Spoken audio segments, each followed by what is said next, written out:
ఈ ప్రభుత్వం ఏర్పడినప్పటి నుంచి కూడా అనేక రకాల వైఎస్ఆర్ కాంగ్రెస్ పార్టీ శ్రేణులను, ముఖ్యంగా వైఎస్ఆర్ కాంగ్రెస్ పార్టీలో ప్రధాన భూమిక పోషించే నాయకులందరినీ కూడా టార్గెట్ చేసి అనేక విధాల ఇబ్బందులు పెడతా ఉన్నారు, అనేక రకాల కేసులు పెడతా ఉన్నారు.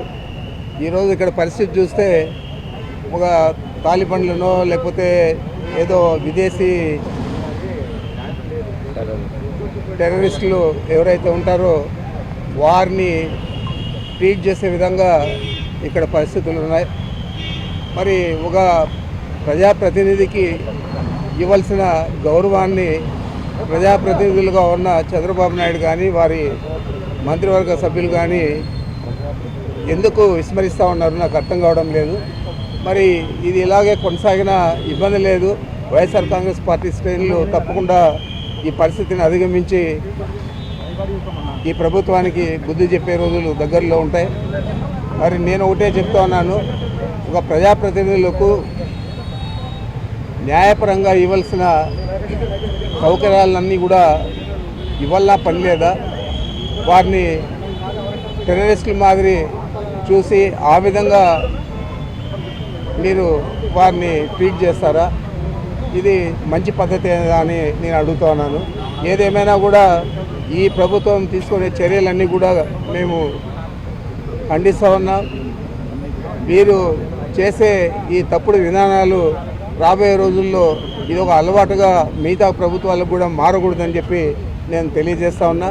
తప్పకుండా ప్రజాప్రతినిధులకు ఇవ్వాల్సిన గౌరవాన్ని, వారికి ఇవ్వాల్సిన ప్రాముఖ్యతను, వారికి కల్పించాల్సిన సదుపాయాలు కల్పించాలని పదే పదే నేను మీ ద్వారా తెలియజేస్తా ఉన్నాను.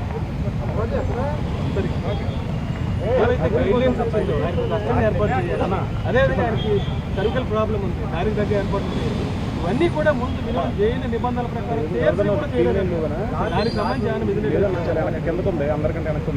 మరి మిథున్ రెడ్డి గారు ఎలాంటి ఇబ్బంది అయినా కూడా ఎదుర్కొంటాడు తప్ప నాకు ఆ సౌకర్యం కావాలా ఈ సౌకర్యం కావాలా అని చెప్పే వ్యక్తి కాదు. ఇప్పుడు కూడా ఆయన ఏం కూడా నాకు చెప్పలేదు. అయితే ఇక్కడ ఉన్న పరిస్థితుల దృష్ట్యా అక్కడ ప్రభుత్వం న్యాయపరంగా కల్పించిన సౌకర్యాలను కూడా అందజేసే పరిస్థితుల్లో లేదంటే ఈ ప్రభుత్వం ఏ విధంగా పనిచేస్తూ ఉందో, ఎంత ఖర్చుపూరితంగా వ్యవహారం చేస్తూ ఉందో అది మీ దృష్టికి తెస్తా ఉన్నాను. ఆయన బాగున్నాడు, సంతోషంగా ఉన్నాడు. సార్ 3 పూట్ల భోజనానికి ఇంటి భోజనానికి ఒప్పుకున్నారా? రూమ్లో టీవీ అలాంటిది ఏం లేదు. 3 పూట్ల భోజనం లేదు. ఒక పూట భోజనానికి ప్రభుత్వం అదే న్యాయస్థానం అది పర్మిషన్ ఇచ్చింది కాబట్టి ఆ విధంగా అలో చేస్తారని నేను అనుకుంటా ఉన్నాను.